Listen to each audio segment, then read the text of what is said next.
Beautiful, the nonprofit working with millions of people like you to end littering, improve recycling, and beautify communities. Learn more at kab.org. Together, we can do beautiful things. Donna from Louisiana. The storm just hit, and we went from donating to the food bank to needing it. Hunger is a story we can end. End it at feedingamerica.org. Brought to you by Feeding America and the Ad Council. News Radio 690 KTSM El Paso. Live from the KTSM AM 690 studios, it's Talk El Paso with Andrew J. Polk. Be a part of the show by calling 915-544-KTSM, 915-544-5876, or comment online on our stream at facebook.com/Talk El Paso. It's 4 p.m. Mountain Time, and that means it's time to talk El Paso with Andrew J. Polk. Thank you all so very much for joining us here for Talk El Paso, airing live on News Radio 690 KTSM. Yes, back in the saddle today, so thank you very much for tuning in however you may be doing so, be it on air, online, live streaming through the free and reliable iHeartRadio app, or joining us over on the various social media pages. We're up on these days, facebook.com/Talk El Paso, the Talk El Paso channel over on YouTube, Twitter at Talk El Paso, or twitch.tv, Andrew J. Polk. If you ever thought we were going to have a busy start to the week here, yes, missing on a Monday, but still trying to bring you some of the best interviews we've had recently. John Brasleton is I really need you to work on your sense of time here. I thought I had time blindness, but if you think one day is a week here, well, maybe I'll take it as a point of pride of how important this is to you, and I'm sure so many others out there, about delving into the issues that we have impacting us directly in the Borderland. And yeah, miss a day, miss a lot, I know, because we have a lot, and I do mean a lot, going on in the area here. So I usually organize a bunch of stories and things I intend to talk about with a general list of things and tabs here, and I am just in tab hell here as we have too many things going on. Let's start with one of the biggest ones, or okay, let's set the table for you, what we expect for today here, as we're definitely going to be talking about UMC, the El Paso County Hospital District's, that certificate of obligation bond that, yes, the culminating vote did kind of happened yesterday. Well, okay, no, it didn't. It was planned for yesterday, September 12th, that date we've been counting down to for better part of 2 months now here. And the petitions were received Friday by some of the organizations here, saying that they did receive 3 petitions, but only one reached the threshold with more than 5% of registered voters. Again, quoting from El Paso Matters here, saying that the El Paso County Clerk Delia Briones said that only that petition had 36,000 signatures, and so they've had to put that vote on that issuance of that $345 million, not to exceed $400 million in those certificate of obligations bonds, which is debt that would be issued solely by the decision of County Commissioners Court and not be sent to the voters until October 3rd. So I guess we're delving into the issue there a little bit more there, but some more help having to be hired to help process that petition here, but also the migrant situations. One of the interviews we did have for you yesterday, and what is going on with the issues of border security, immigration, and people being released out onto the streets. Yeah, we had some expectations coming last week, but those continue to be blown through as we see hundreds of releases from federal custody a day here. So we'll certainly be talking a bit more about that, but also a lot going on, and also other immigration issues and issues with the agencies involved in them, particularly on social media here, but also a lot going on out of the district attorney for El Paso's office, Yvonne Rosales. Of course, we've talked both with some of the individuals involved in some of the petitions, or court file petitions, I guess, just to clarify, against her, but also the motions and the literal conspiracies about removal from office there. We're going to be talking with El Paso Inc. today, who has the interview with, again, the district attorney, and what she has to say a lot about this. So we're going to be talking with them about that story, along with a few other things, including, some development, some other things going on around town here, including issues with the chili harvest and why that might have some definite impact on our area. So jam-packed show for you today, as much as we could ever expect on not having the first show of the week here. So thank you all for sticking around with us, for being a part of the show, and for commenting if you are in and about, and doing that today as you might want to. Also dropping those likes and reacts, besides John commenting there, to have Ed Clore and Flaco Jimenez happy again to be back in the saddle with you today, because there's never been a slowdown that we've experienced in the course of this show anyway, of the stories we have to cover. So let's just jump right into it and cram in as many as we can. Already been eager beaver and trying to get that on here. So again, those petitions that we had a few conversations about here, both on this show and some other conversations I got to be a part of, what we got going on here, John Browson on the immigration situation. Yeah, enough available to have buses going to D.C., New York City, and Chi-Town at the same time here. I mean, by some of the more recent talks, at least 24 by the last count I've heard. So, and those are the buses just going out of town on this issue. So, yeah, it's been a problem here, but, well, let's just delve into that here a little bit. I mean, again, from our news partners over there at KFox 14 here, some rain overnight on some of the temporary tents and shelters being set up outside in order to deal with this situation because the releases keep coming here. Having spoken with Deputy City Manager Mario D'Agostino, saying we've been in communication with the White House directly. We've been talking about some of the needs we're seeing in our community, and we need continue help with this effort here. And also calling for is also El Paso Matters reporting on, as well as our news partners there. They wanted permission to go inside CBP's processing center to know who wants to go where, so they're more prepared before these large number of migrants hit the streets here. So, yeah, this has been a continuing situation with releases on the order of magnitude of hundreds happening a day here. And also even changes for how the city even wants to do with the reimbursement of the local expenditure of funds happening with this, previously set up to be happening quarterly.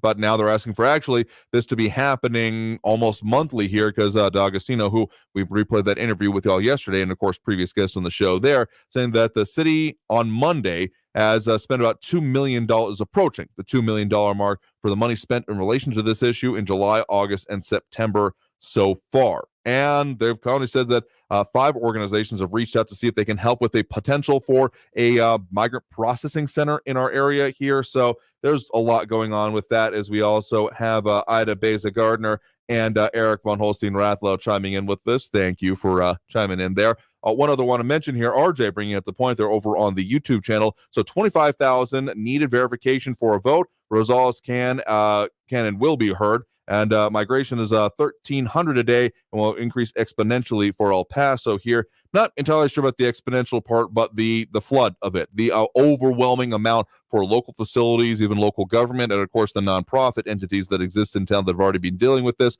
Yeah, overwhelmed would be an understatement. I mean, we have not seen this kind of release to the street situation since, again, about that Christmas of, what was it, 2018? I can never remember quite as well there. So we also have Steve Ivy. Good afternoon to you as well. When I started this, Todos here.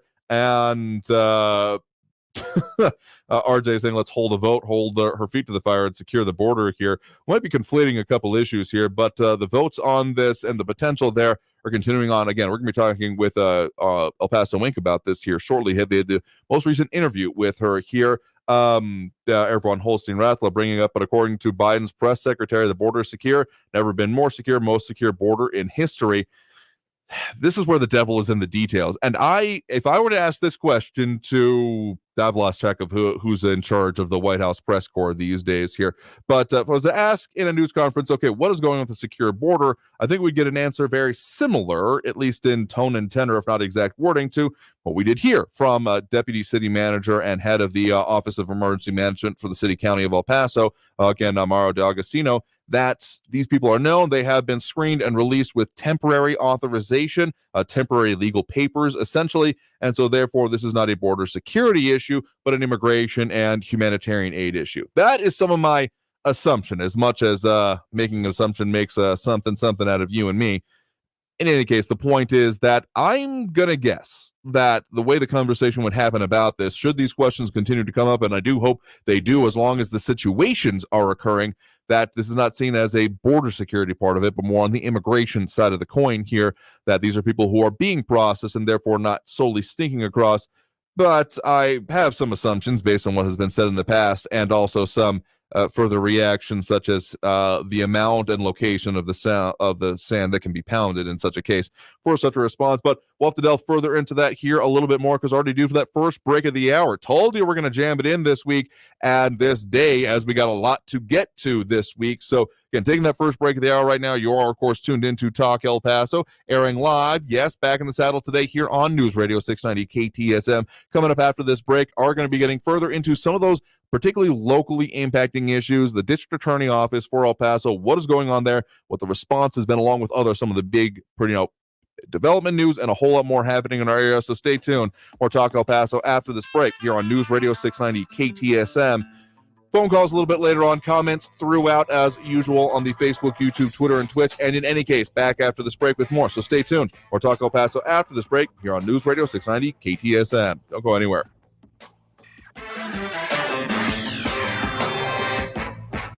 Traffic all day. News Radio 690.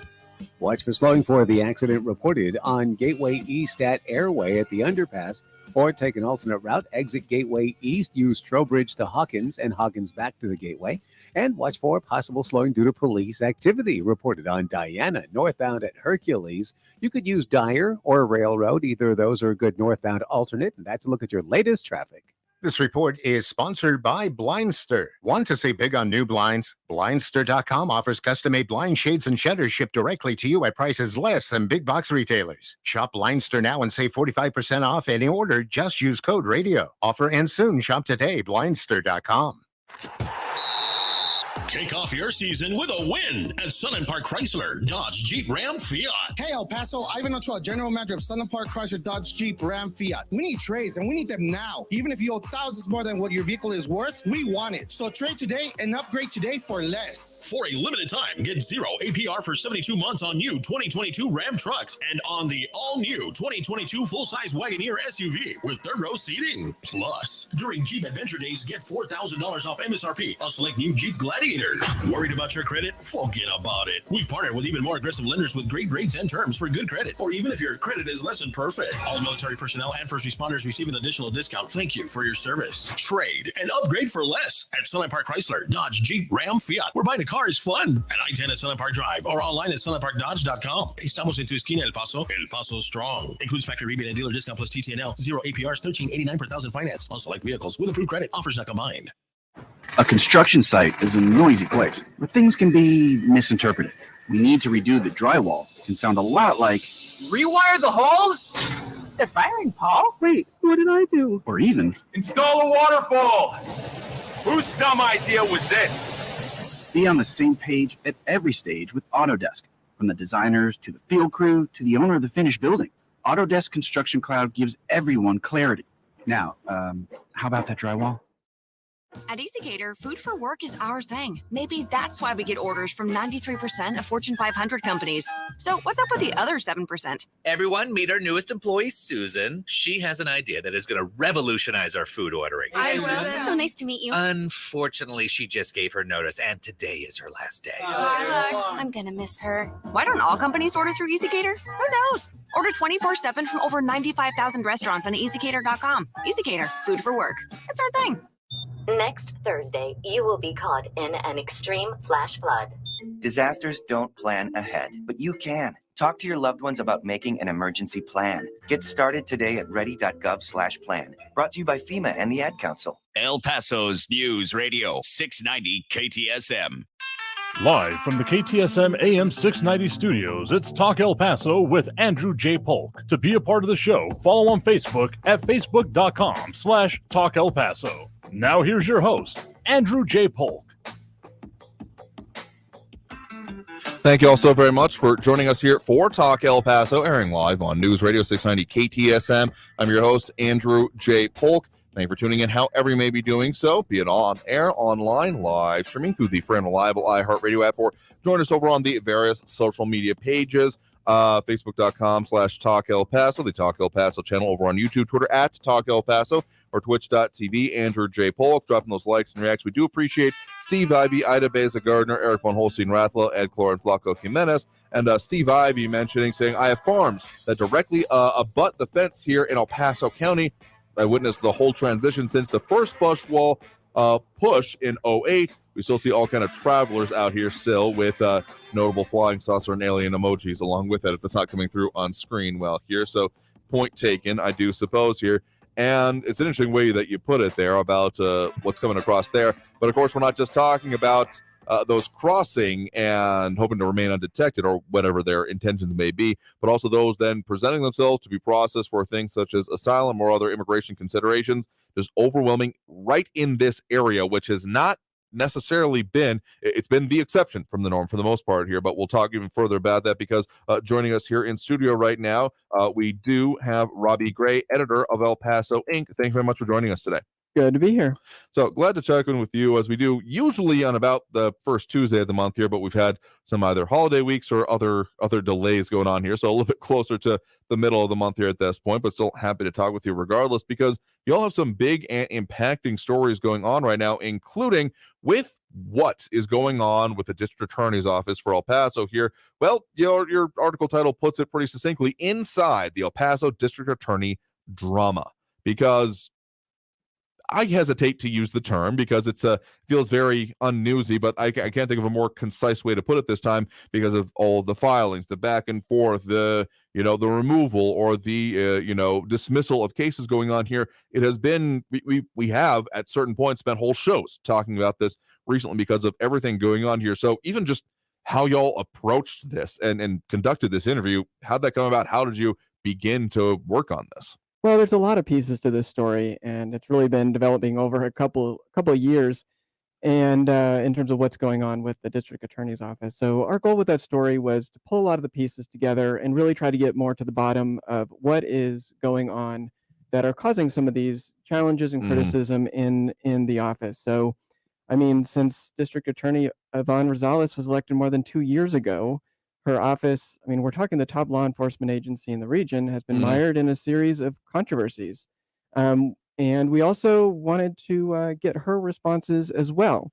So here's how she described it. She said, quote, "It has been a pretty chaotic 2 years, and that doesn't even include the campaigning.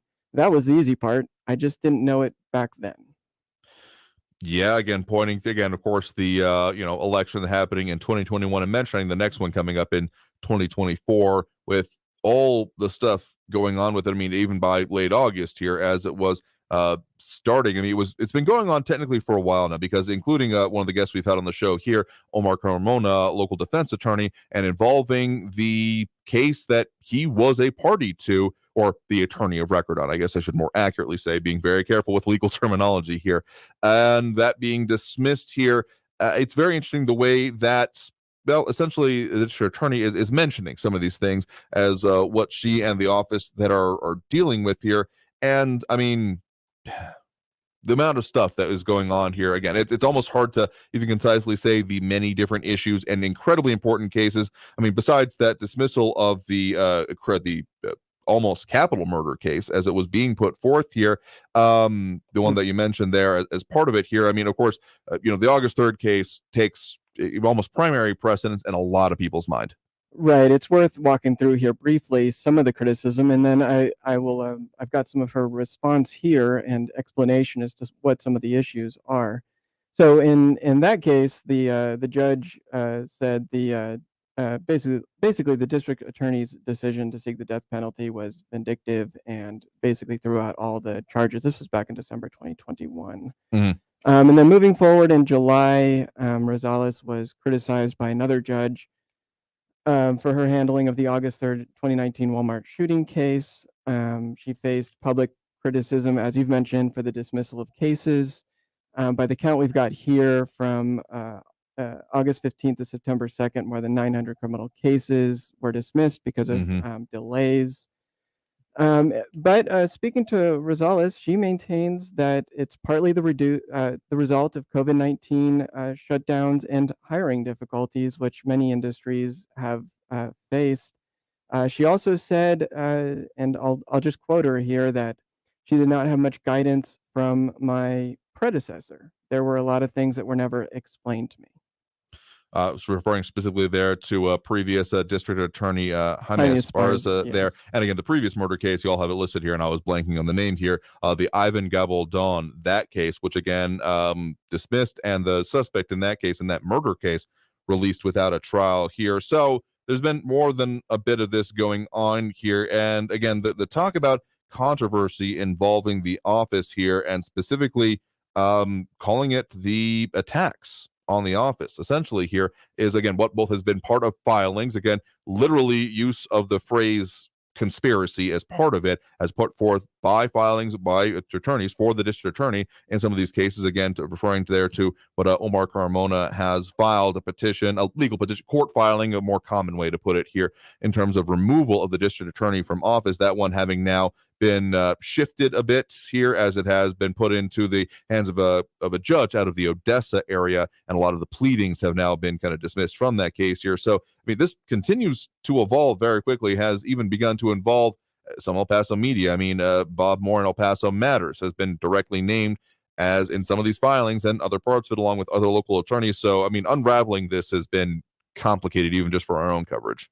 Yeah, in a recent filing, the attorneys involved with this case basically allude to some sort of filing with the IRS. So it appears that the district attorney is essentially trying to ask the IRS to revoke El Paso Matters nonprofit status because of their reporting involving her office. But I think it's important, though, going back to what she said here about kind of the transition. And she says that basically she was just kind of dumped into it, didn't have much guidance from her predecessor about how the office operated, those sorts of things. But we interviewed multiple sources on and off the record who worked in the DA's office during the transition that disputed that. One longtime prosecutor, district attorney division chief, said, quote, her story is utterly false. So it's not clear what the truth in that is, but that is one of her explanations for some of the issues. One point that also recalls here, even before we got to this, during the transition period, as you're referring to there was a notable amount of departures, both of previous staff or staff who were essentially asked to resign, as part of the stories came out here. So the staffing levels have kind of been a story throughout this, frankly. That's right. I mean, that's been one of the repeated complaints against Rosales, is that she let go of many longtime attorneys. Critics say that left the office with a limited capacity to prosecute crimes. She defends the move.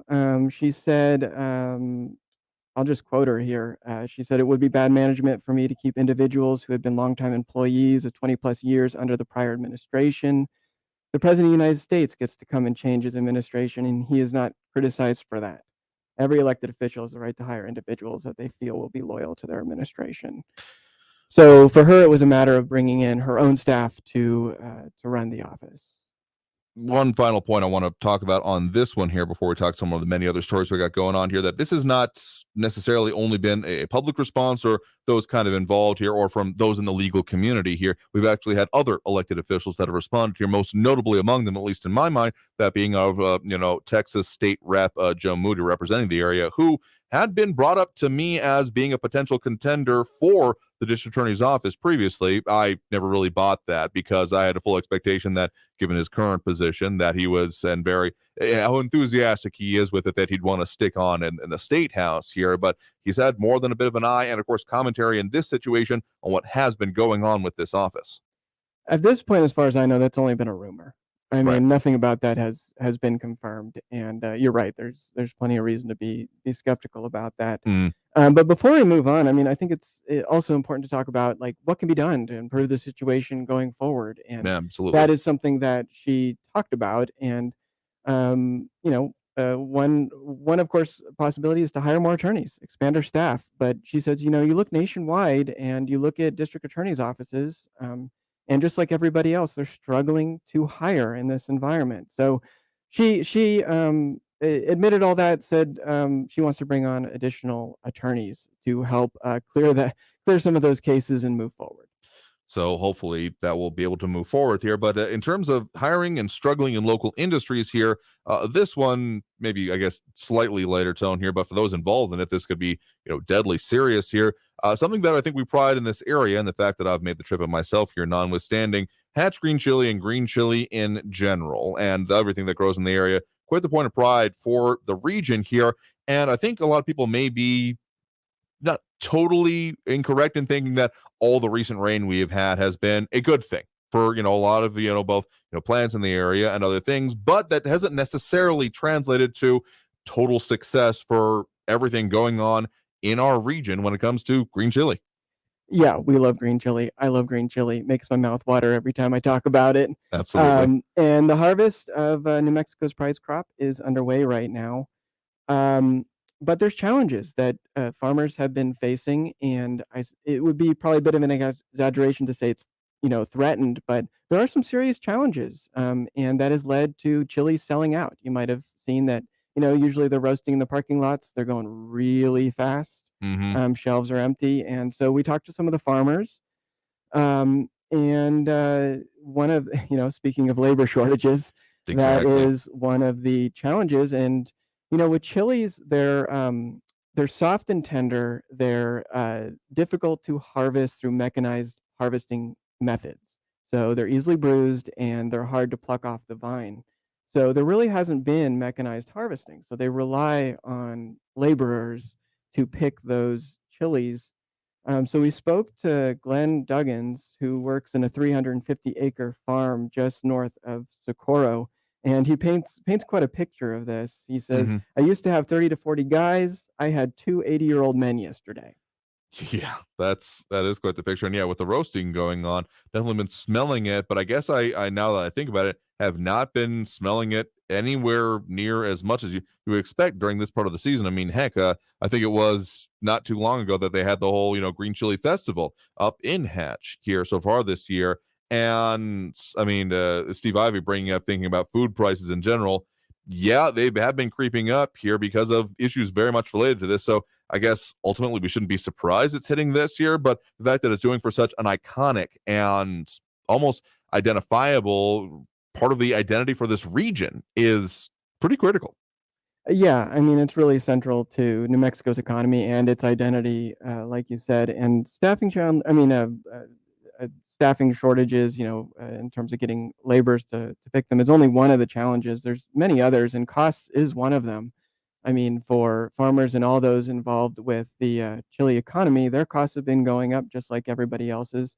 Weather has been an issue. You mentioned the rain, but there's been seasons where too much rain can be a problem too. Exactly. With the monsoons. So we wanted to get into moving beyond the challenges and seeing some of the ways they're addressing them. So we spoke to a senior researcher at New Mexico State University's Chili Pepper Institute. I want to know how you get that job. I'm about to say that I'd love to sounds have that job. great. Yeah. So one of their big focuses, she said, is mechanizing harvests.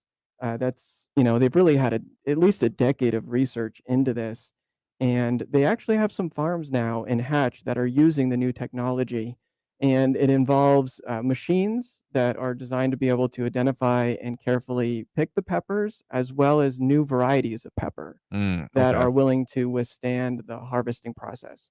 So it seems like a lot of farms, I think particularly the larger ones, are that's sort of possibly the future, is a mechanized harvest for the green chili. So coming potentially, but still a long way to go, it seems like, for this season. So I'm not saying go and buy all the green chili that you find, but maybe buy it when you see it there. Again, that's Robbie Gray, editor of El Paso Inc., joining us as we do most first Tuesdays of the month here, but slight adjustments going on for this month due to holidays and such here. We're going to be continuing our conversation with him on more of the situations that are, of course, affecting us here in the Borderland after this next break here. Again, we got a lot of comments coming in online, popping some of them up on screen here, including Steve Ivey's there about the food prices and concerns there, but taking more of that and opening up the phone lines a little bit later. Again, back after this break with more Talk El Paso here on News Radio 690 KTSM. Stay tuned.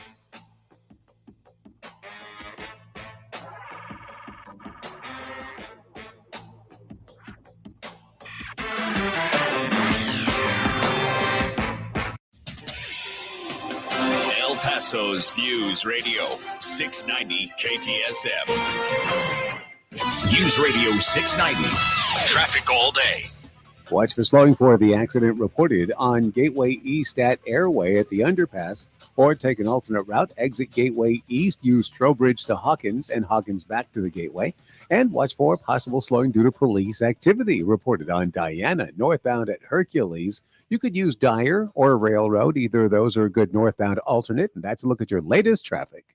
Rain and storm chances will remain high as we track moisture moving back into the area. Expect a mostly cloudy night with showers and storms, with the main threat being heavy rainfall. Temperatures will also cool into the low to mid 60s by early Wednesday morning. Coming up tonight, we'll talk about how long this active weather pattern lasts, plus when temperatures start to heat up again. From the KFOX 14 Severe Weather Center, I'm meteorologist Kira Miner. This report is sponsored by Wendy's $5 Biggie Bag. Wendy's Biggie Bag is still just $5. Get a double stack junior bacon cheeseburger or crispy chicken BLT plus 4-piece nugs, small fries, and a small drink. Grab your bag at Wendy's today. Includes choice of double stack JBC or crispy chicken BLT with 4-piece nugs, small drink, and fries. U.S. price and participation may vary. Prices may be higher in Alaska and Hawaii. The El Paso Community Foundation supports the causes you feel passionate about here in the Borderland, whether it's education, social services, arts and culture, the environment, health, or economic development. The El Paso Community Foundation has been promoting philanthropy and progress in our hometown region for more than 45 years.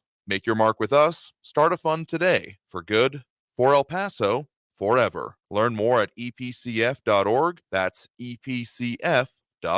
Hey, Mario Courtney Lopez here. We know how important it is to be confident in all of life's close-up moments. And bad breath can rob you of your confidence. Yeah, it can. Whenever I'm rubbing elbows with celebrities or friends or just chilling at home, I got to make sure I have the confidence that comes with Smart Mouth mouthwash. Smart Mouth is clinically proven to eliminate and prevent bad breath for 24 hours with just 2 rinses a day. Get to your favorite retailer right now for that kind of better together confidence. Find Smart Mouth at your favorite retailer or at smartmouth.com/radio.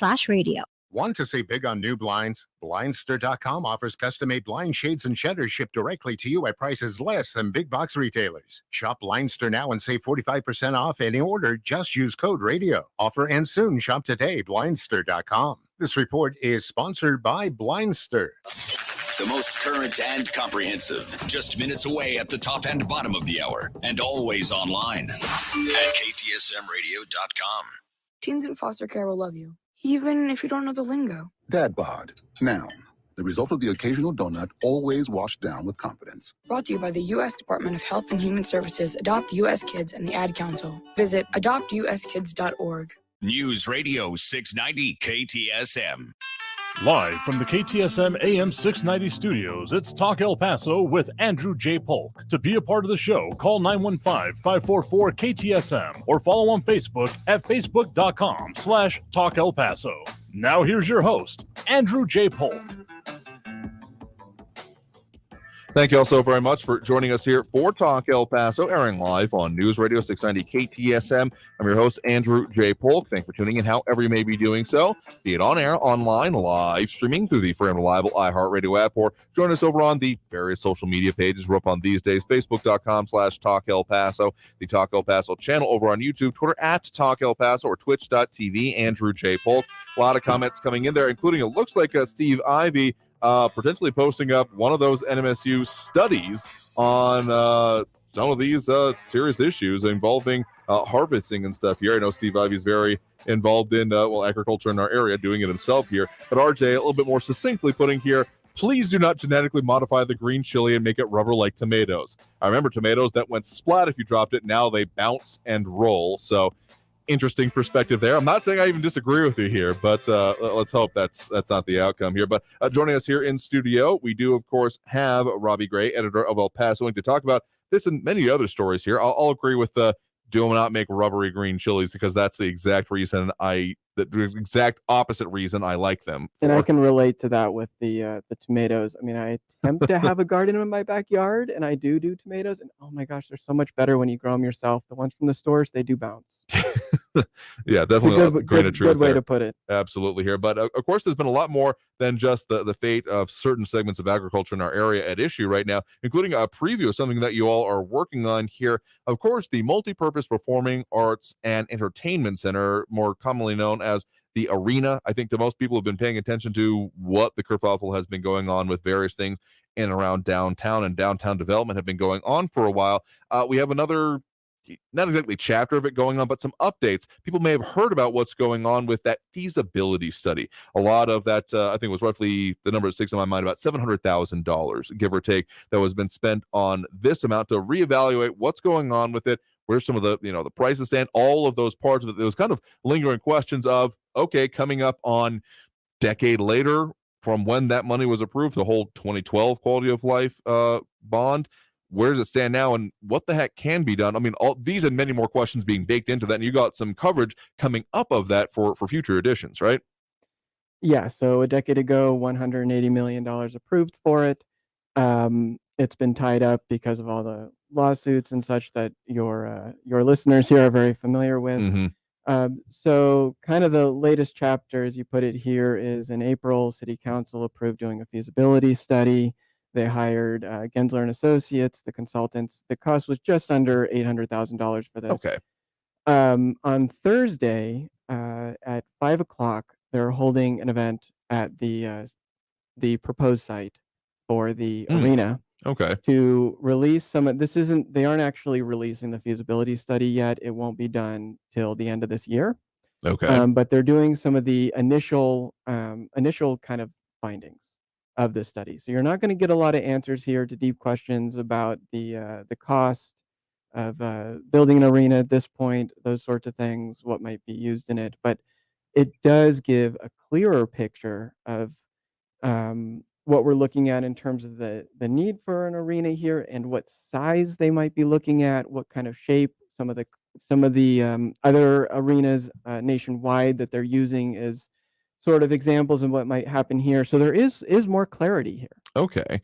So a little bit more clarity. Some examples are usually helpful. I remember delving through similar things like that whenever we had the San Jacinto Plaza, the what is the phrase for it here? It's not floating roof, but that awning that is suspended over that. I remember delving through some previous examples from that, or the company that was putting that together. Nothing exactly analogous, because there's nothing that is exactly the same as that project here, but some other large structure here. So oftentimes looking at similar things can be helpful. So what are some of the, at least the preliminary stuff that y'all have been able to look at? What are some of the indications about how this could be going? Again, not the full results, but at least kind of like maybe breadcrumbs at this point. Some of what folks are going to hear on Thursday is, look, they basically come up with comparables, kind of like when you're selling your house and you look like comparable house to price out your house. So one of them here is the Toyota Music Factory in Irving, Texas.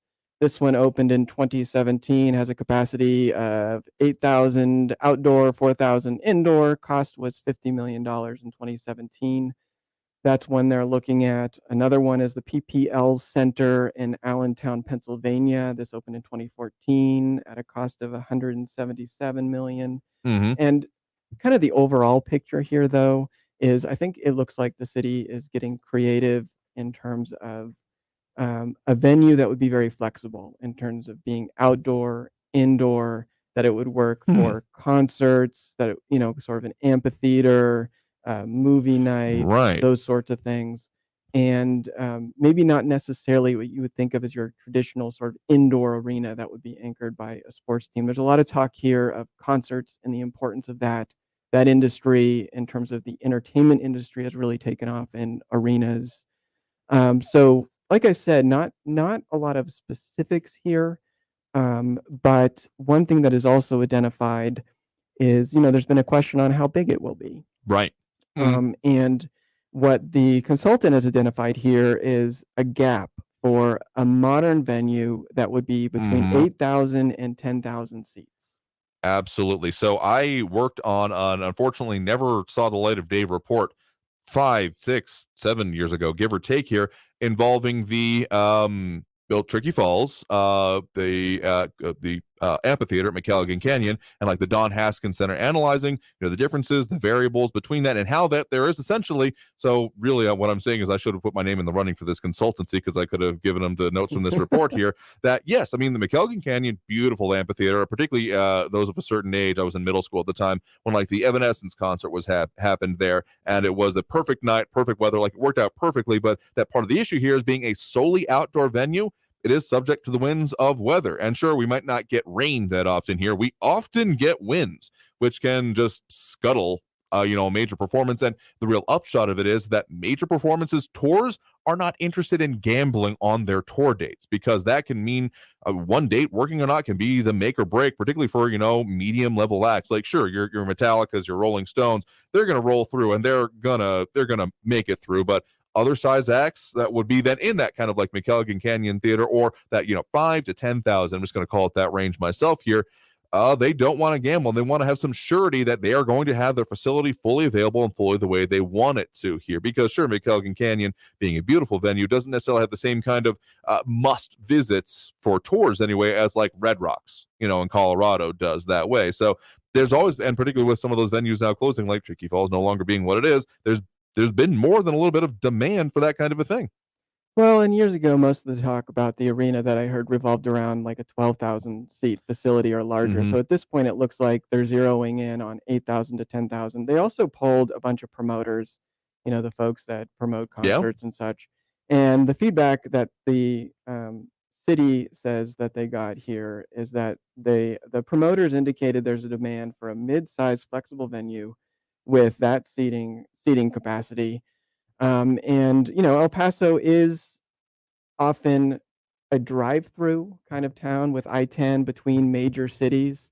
So they point out here that there's, various touring acts that sort of pass through El Paso onto other destinations in their tour, but don't stop here. So they believe there's an opportunity to see more of those tours perform here if they had a modern venue of about that size. I mean, unfortunately, as much as we live here and hate to hear it talked about that way, El Paso is often considered a convenient stop in between like San Antonio and Phoenix here. So if a tour doesn't want to have to burn a whole day in travel, they can stop over here and have a performance, which is simply a reflection of reality here. It's not necessarily a bad space to be in here, but we also have to have, what accommodates it. So I'm just going to call it is what it is, geographically speaking, as much as geography is destiny. But then having the facilities able to support that, again, that variety of interest, it would be very interesting to see if this truly comes out then as the kind of reformation of this idea into, because, previously been talked about, the 12,000, maybe even 14,000 seat being able to host, particularly a deficiency of the Don Haskins Center for as great of a venue as it is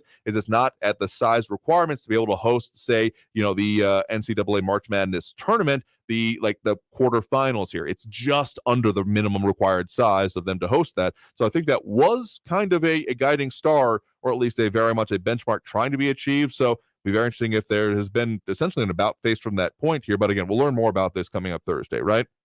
Right, and this is only an initial piece of this feasibility study. So there's still a lot of questions that are unanswered. One of the big ones is this does not include the economic feasibility part of this study. So a lot of questions about can our economy here support this, and how much would it cost, and how would you finance it and work with a partner on it and support it? Those are important questions, and they're not answered here. But the full report is expected to come out by the end of the year. Okay, we're looking forward to that here. But in the meantime, there has been more economic development and grants happening in and around town here. One thing mentioned by some of our listeners and commenters online here was about the recent, again, the Build Back Better Regional Challenge that is now going to be going into some aerospace development, particularly with a new center over there on UTEP specifically. As many facets of it. There's quite a lot of speeches and celebrations happening with that recently here, but doing some of that and managing some of that has been quite I think a very interesting bit coming out recently. Yeah, there's been an effort now for years, really over a decade, to try to grow an aerospace industry here in El Paso. People think it's sort of a natural place to do it with all that goes on with space and the military and the airspace we have here, and the manufacturing center in Juarez. So this was a step forward in that effort. It was, the grant in the scheme of things in terms of a federal grant to support something like this was relatively small. It's $40 million. But I think what was important to folks was the attention from President Biden, from the administration. It was a major competition for this grant nationwide. It brings a lot of attention here and kind of validates some of the efforts going on to bring aerospace. They're opening, they just broke ground on a building at UTEP that will support aerospace efforts, and they're also talking about putting together facilities at the El Paso International Airport as well. So that's an interesting one, more on the kind of, I guess, governmental side, if you want to put it that way, with the grants and such. And I mean, it is significant that, of course, El Paso was selected for this, because it was not by any means a guarantee. It was kind of a national competition there. Steve Ivey also commenting that, UTEP gearing up at the county airport in Fabens here. That's also been a focus on it here. So this has been, a multi-year. I remember focusing on it at County Commissioners Court, how they made that partnership with UTEP some years ago in order to have more of the kind of essentially the air part of aerospace. No, I know it's not exactly the same word, but it's similar enough doing it out there. But so that's more on the governmental side of things. On the business development side of things here, there's a lot of interesting stuff going on, particularly downtown, including the reopening. Not reopening, it's separate entities, but I consider it a reopening personally, because there was a film cafe previously in El Paso here, which you all referenced in the article there. But now there's a new one, Aaron and George's Film Cafe on Texas Street.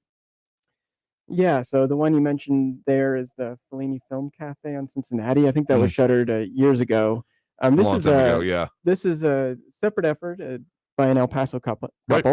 They've invested $100,000 to open an Art Deco style film cafe. The front of it is pretty cool. It does look Art Deco style. It's got a nice neon sign there. Yeah. Yeah, that's right. So the idea is it's a place where people can grab a bite and watch a film, which I appreciate personally here, and I'll have to go check it out myself here. But that's just one of the things going on with development here, and you got a lot more that's going to be coming up here. So again, we've been talking right now with Robbie Gray, editor of El Paso Inc., on some of their big stories, both now and that's coming up from here. So thanks for stopping by, as we do most starts of the month, give or take, here to talk about some of the big reporting y'all got going on. Thank you. It's been a pleasure. All right, we got to go ahead and take that next break right now. So coming out of this break, we will go ahead and open up those phone lines and get to more of the comments here. Again, if you want to call in during the show, that number to do so is 915-544-5876, 915-544-KTSM. We'll be back right after this break with more Talk El Paso here on News Radio 690 KTSM.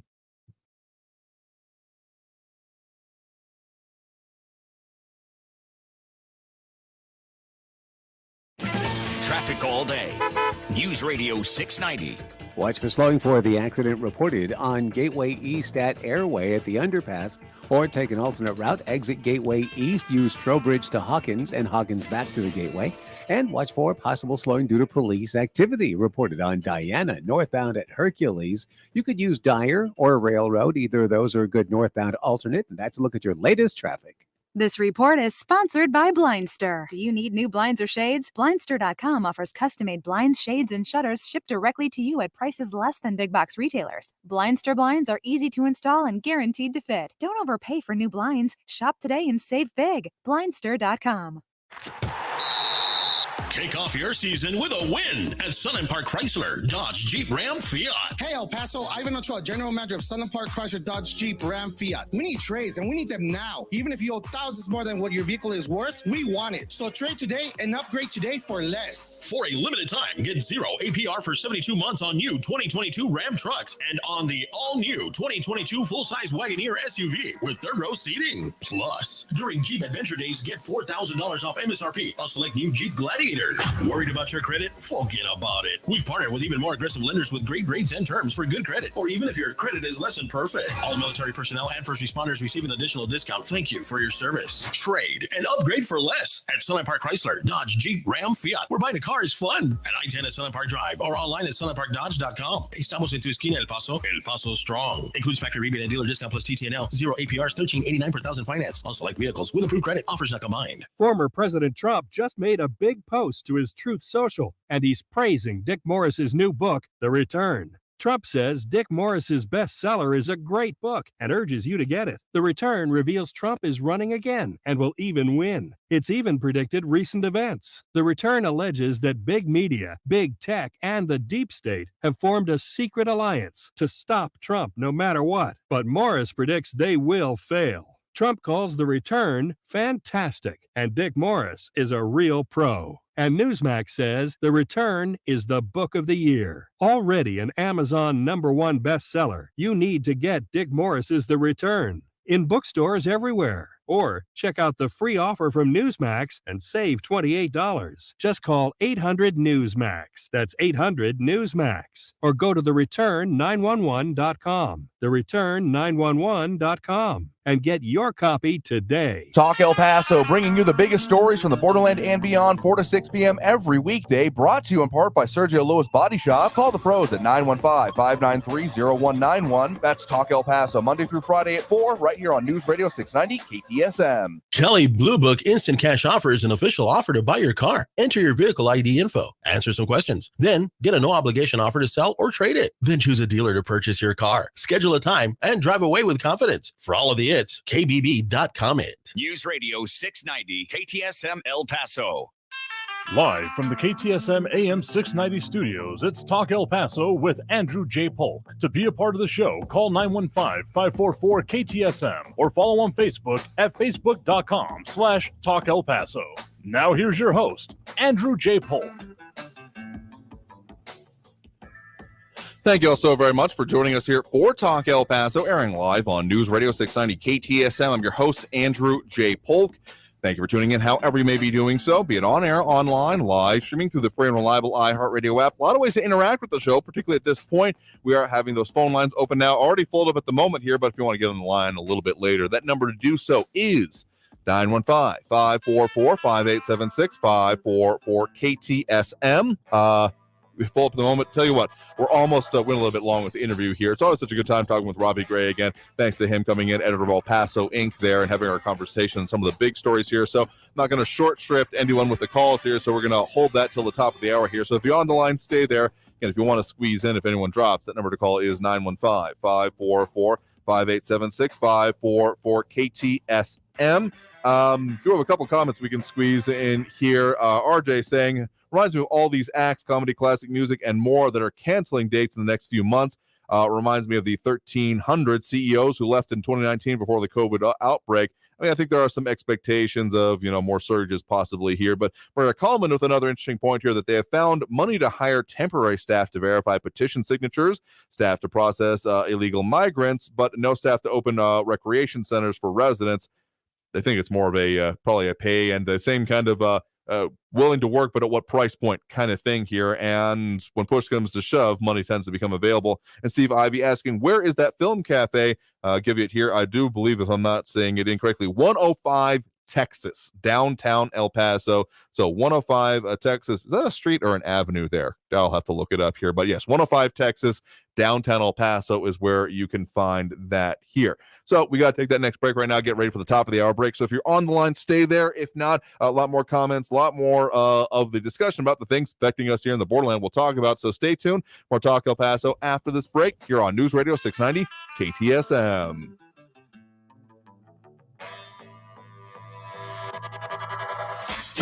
Traffic all day. News Radio 690. Watch for slowing for the accident reported on Gateway East at Airway at the underpass, or take an alternate route. Exit Gateway East, use Trowbridge to Hawkins and Hawkins back to the Gateway. And watch for possible slowing due to police activity reported on Diana, northbound at Hercules. You could use Dyer or Railroad. Either of those are a good northbound alternate. And that's a look at your latest traffic. You wash your hands and brush your teeth, but what about your nose? How do you clean your nose? With Navage. Navage pulls saline in one nostril, around the back of the nose, and out the other nostril, flushing out allergens, mucus, dirt, and germs, and it's why nose cleaning is the next evolution in daily personal hygiene. People try Navage for lots of reasons: sinusitis, allergies, snoring, things that make it hard to breathe through your nose. But over time, they also find that cleaning their nose makes them feel better, a lot better. Nearly 3 million Navage users have written more than 100,000 reviews, averaging 4.7 stars, saying things like, best product I've ever used, and amazing, I love my Navage. That's because Navage helps you breathe better, sleep deeper, and snore less. But the biggest payoff is improved health. Here's the key point. Navage is good personal hygiene, and it's going to help you stay healthier. At Walmart, Walgreens, CVS, Rite Aid, Bed Bath, Target, and online. Navage, Navage. Clean nose, healthy life. Okay, forest animals, today is a new day. Kids are coming to the forest, and it's up to us to make their visit a good one. Sparrow. Yes? Have you practiced the most popular bird songs for the year? Of course. Catchy. I like it. Okay, River. Dude. How's the temperature? It's a refreshing 52 degrees, man. Perfect for a little riverside shoeless relaxation. Ah, good. Owl, you here? Course. Who's asking? I am. Look, you know the drill. Sleep during the day, scare the kids at night. Perfect. I love my job. Oak Tree? What's up? Still in the same place I left you last year. That's what I like. Consistency. Well, it's not like I'm going anywhere for the next couple hundred years. I know. I love it. Turtle. He's not here yet, man. He's late every morning. You'd think you would have learned by now to leave the night before our meetings. Okay. Squirrel. Has anybody seen Mr. Squirrel? The forest has been preparing just for you. News on the hour and a half. Traffic and weather all day. News Radio 690 is KTSM AM El Paso, an iHeartRadio station. NBC News Radio, I'm Brian Shook. Wall Street is posting its worst day since 2020 after a hotter than expected inflation report. The Dow Jones fell nearly 1,300 points, with the NASDAQ and S&P 500 suffering even bigger percentage drops. A surprise jump in the August Consumer Price Index sparked the broad market sell-off. President Biden is celebrating the sweeping Inflation Reduction Act, which he signed last month. The single most important legislation passed in the Congress to combat inflation, and one of the most significant laws in our nation's history, in my view. He wasn't able to hold a splashy signing ceremony because lawmakers quickly dispersed for their annual August recess. During an event on the South Lawn, Biden said the measure delivers for families. He added the American people won and special interests lost.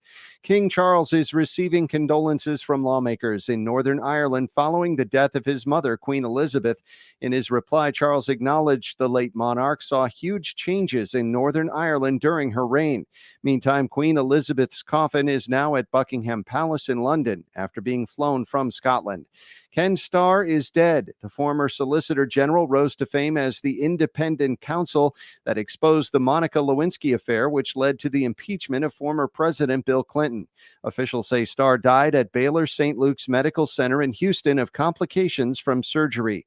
The EPA is investigating the recent water crisis in Jackson, Mississippi. Lisa Taylor reports. The agency's inspector general said in a statement it's critical his office quickly acts to understand what happened during the dire situation that left tens of thousands of residents without access to drinking water. He said they had already begun conducting interviews and collecting data. I'm Lisa Taylor. The largest private sector nursing strike in U.S. history is taking place in Minnesota. You're listening to the latest from NBC News Radio. There's more information about the mother suspected of drowning her children at a New York City beach. Jennifer Polsoni reports. Erin Murdy reportedly was fighting mental health issues, eviction, and didn't bring her 7-year-old son to a custody exchange back in July to spend a month with his father. The New York Post reporting Murdy telling relatives early Monday morning that she had drowned her 3 children, ages 7, 4, and just 3 months old, a few blocks from her Brooklyn apartment. Family called police, who found Murdy walking barefoot on a Coney Island beach wearing a bathrobe and looking dazed. Murdy being questioned by police, undergoing a psych evaluation. The impact of climate change is heading into dangerous, uncharted territory. That's according to UN Secretary General Antonio Guterres following the release of a report on the subject. The United in Science report says the Earth is inching closer to dangerous climate tipping points as world leaders failed to adopt measures to hold global warming below a certain threshold. In a video message, Guterres warned there's nothing natural about recent natural disasters and heat waves occurring around the world.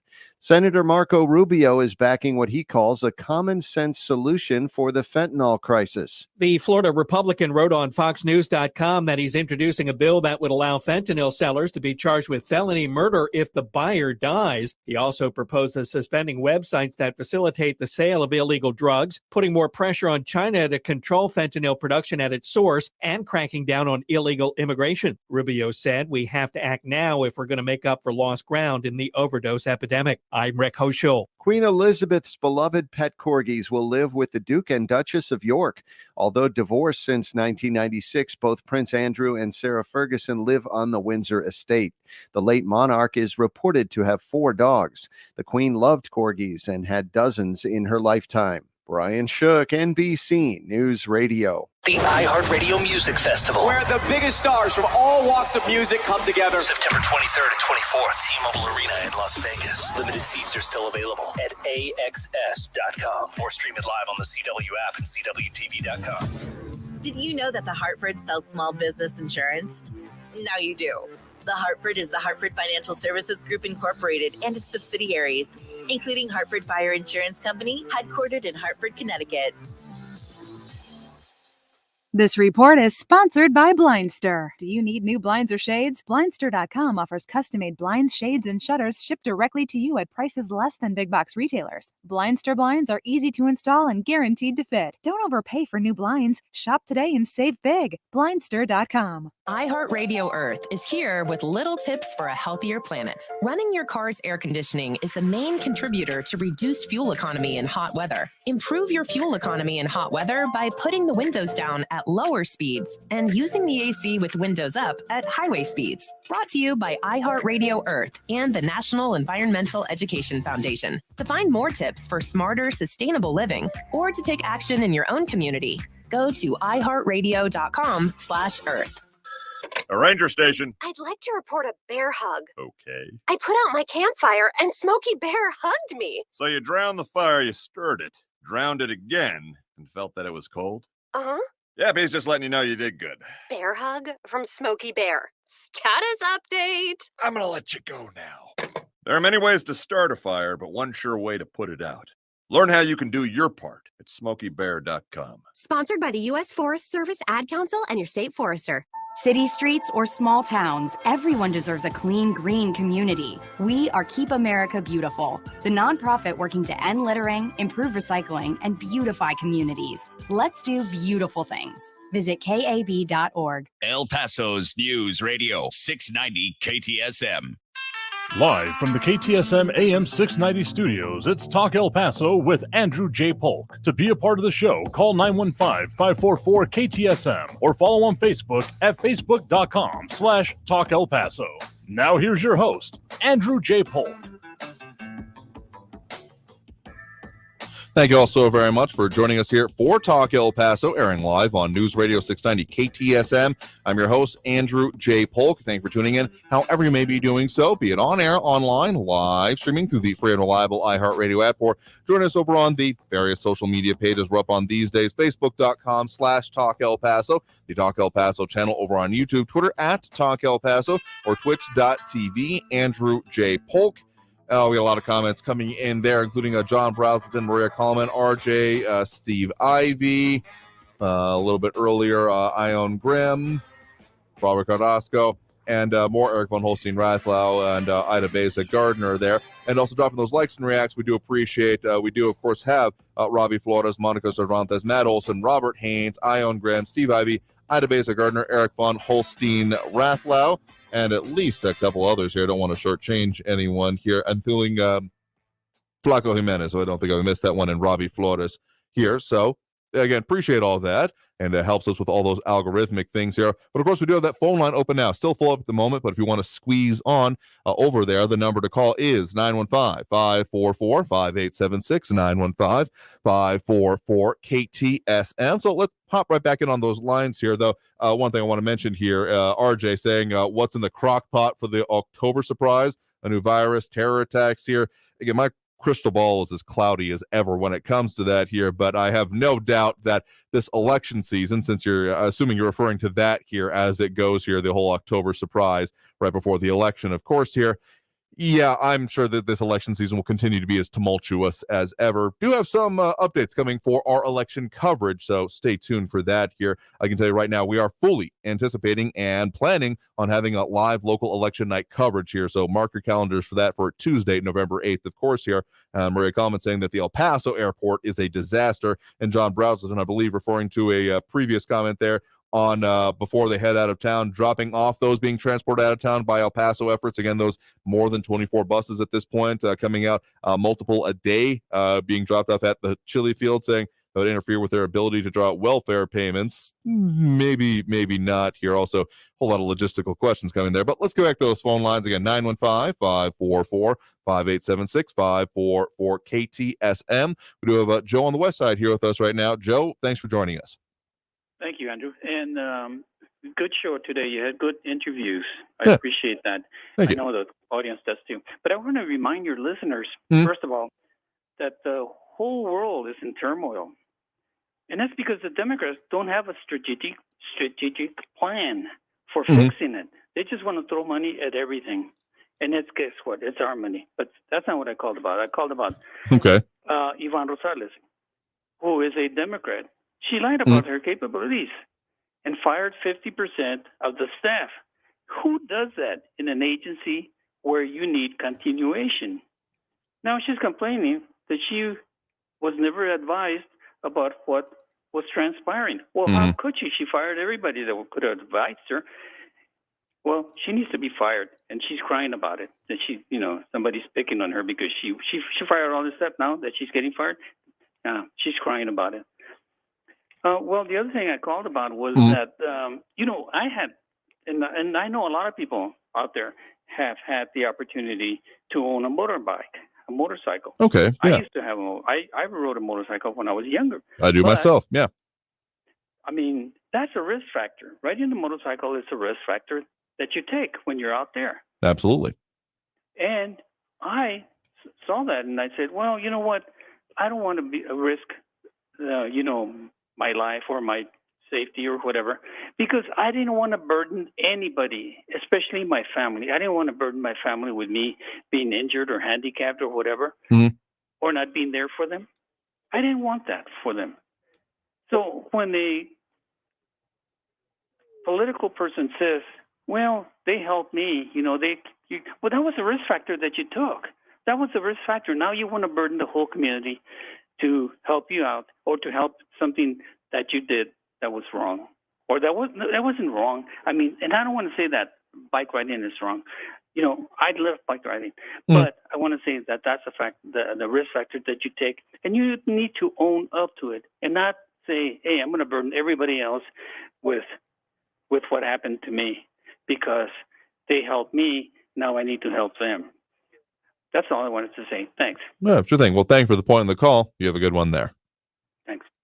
I mean, yeah, there's risks every time you step out a door. Heck, if you don't step out your door, there's literally risk based into everything you do in your entire life. Whether you think about it or not, whether it may be low enough that you don't have to think about it or not, it's there, it's omnipresent. And really, the major point that comes into it about how your decisions and how those risks worked out is oftentimes your own, how you consider it and how you take action on it. There's a reason that defensive driving courses exist here because, sure, a lot of those people taking it are the ones who have done things like speeding or other things here. But seriously, being aware and taking care on the roads, being concerned about your own actions, essentially, it's one of the biggest factors and indicators of the situations you may or may not be involved in. Yes, there are going to be freak accidents. Yes, there are going to be things that you have no control over. So this is not to blame anyone that's ever been in a car crash because, yeah, I've had very dear and near friends and family that have been crashed into by negligent drivers in ways that could not have been prevented by those who were on in the other vehicle and in the other wheel. So it'll absolutely be a factor here, but how you go about it is, it's been the biggest factor in my life anyway about how things work out. Kind of related to a phrase, the harder the work, the luckier I get, which kind of proves a point about the phrase. But yeah, to your overall point there about giving back or risk factors. I mean, I do ride a motorcycle. I make that point here. There's a reason I say to look twice for motorcycles out there because if you're running into me, I'm going to be very cross with you, particularly if I find out you're a listener of the show here. But there's a lot more that goes into every of the calculations than we even think every day. Heck, you can choke on any glass of water you have and aspirate and just a lot of bad ways here. But care considerations are a very important factor going into them for sure here. A lot more comments coming in here. Let's get to another call on the line here. We do have Barbara on the west side here with us right now. Barbara, thanks for joining us.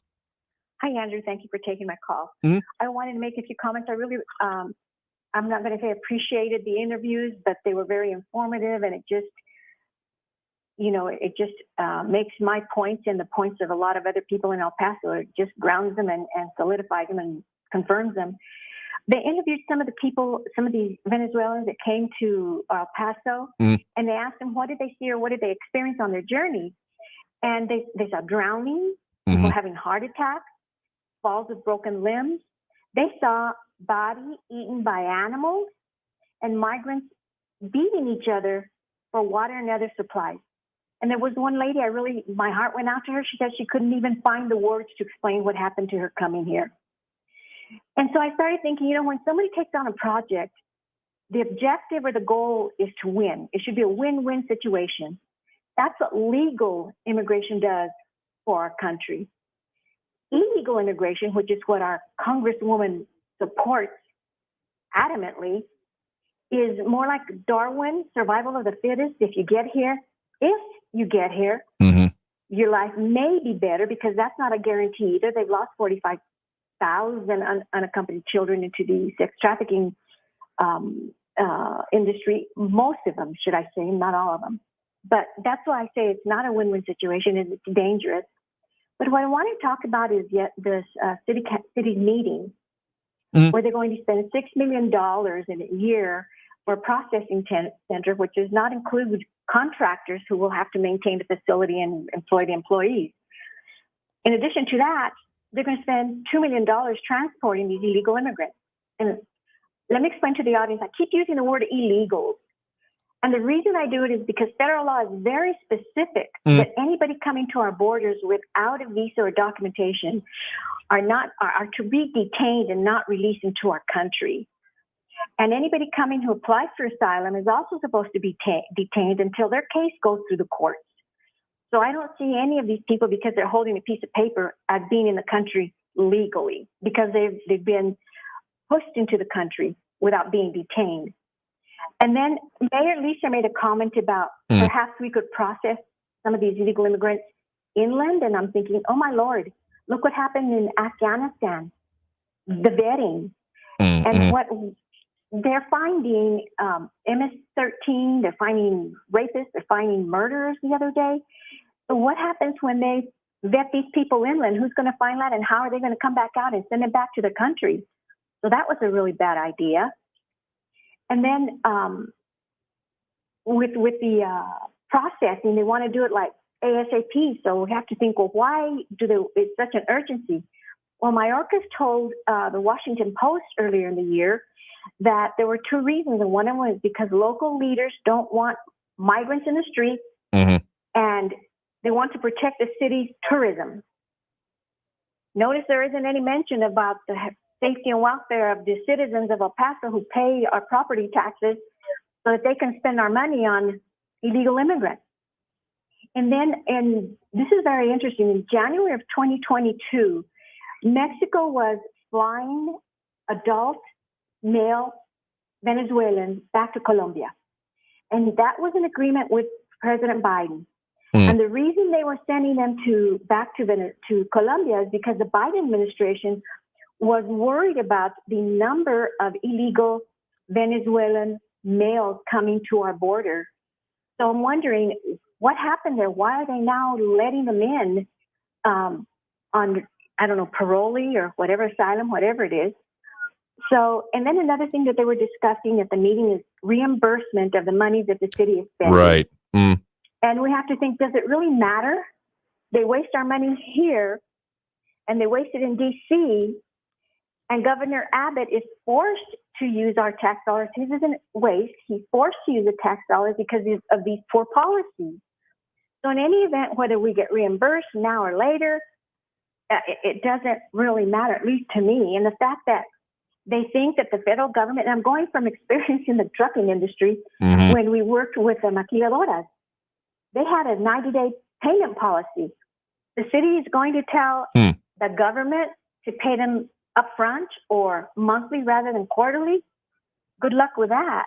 Yeah, switching from a net 90 you're talking about there to net 30, any supplier I've had reason to deal with in that kind of circumstances, that's been a much longer conversation than just sure, right? It's involved in a lot more laughing, to be frank with you here. But I mean, you're kind of getting at it there, that the real perspective of the response here is not a holistic, overall, every step of the process kind of look here, and not a what is the best way, absolutely, if such a thing could be determined, because there are obviously going to be different priorities to be discussed here, of how to deal with the immigration situation, legal or otherwise, as you're talking about here, particularly as we get into a situation such as asylum seekers, which I'm just based on the knowledge I have and of people I've known from Venezuela and the issues that have been there and a part of it here, that sounds like their claims would probably be on the balance, probably a bit higher on the scale than than the general, anyone just showing up out of the blue at the border kind of situation here. Not to say anything about an individual situation, but just on the balance overall, on the whole. But also, again, the thing that's going on here is not about what is the best to do for all of this overall. It's about how to best deal with it at this moment and to get it out of the way at this moment. Because, I mean, really, that's the core of it here. And with the crux of the entire response that can be seen from the city of El Paso, any of the local organizations, agency and such here. And to your point about should be held there, that's why that was my conception years ago. Well, before we had these recent sets of issues going back to 2014, when I first had reason to step into the Annunciation House, see their process and how it works for them. I mean, sure, there were some that were, some people that stayed in the area, whether it's becoming a part of the organization or because this is where they want to then resettle while waiting for their cases here. But the focus of them and a whole lot of the other NGOs involved in this has been on transient nature of it, moving it out here. And that is very much what the city, county, and other local organizations have supported, because that's what they want to see. Kind of to your point about safety and security of El Pasoans, I think that their conception is essentially, well, if we move them out of the area,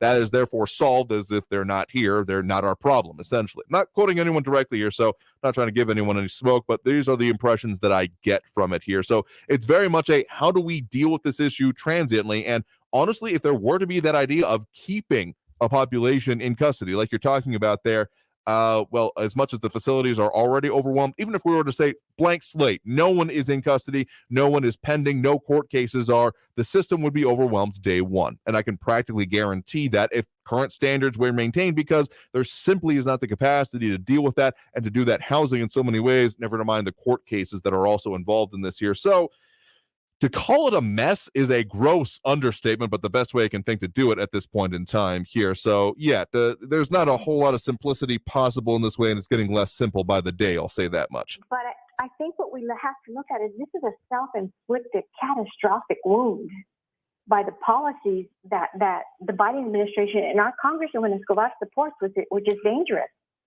And, Biden is asking for more. He's asking for more money. He wants $1.8 billion for the HHS for refugee settlement. You know how well they've done there. $2.9 billion for DHS. You know how well they did there. And then he wants another, I think, $1.8 billion for. I forgot which other organization. But that's not all. Remember when President Trump was in office? We knew when he was reallocating money from one account to another. He took money from the Pentagon for the border wall. Well, we knew what he was doing. Biden doesn't do things honestly. He's been taking the $850 million from here. He's been reallocating it. He's taken it from $850 billion from the COVID fund. He's been taking $850 billion from the strategic reserve that he was supposed to refill. But we don't know about it because they're not upfront about where they're using money from. And I just was reading today that the strategic petroleum reserve is at an alarmingly low point. So every which way you look at this, it's a self-inflicted wound because they're just too prideful to do the right thing. Potentially here, I try not to ascribe too many notions here, but let me just say this.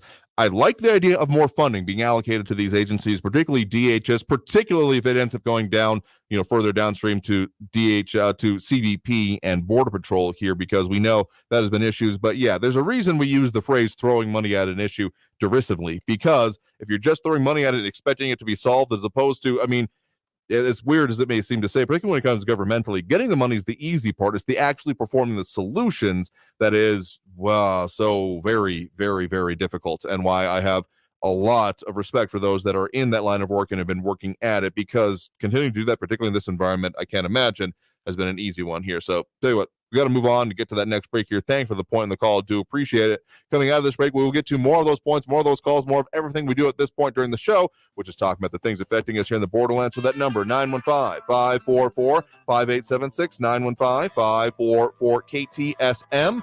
Back after this break with more Talk El Paso here on News Radio 690 KTSM. Don't go anywhere.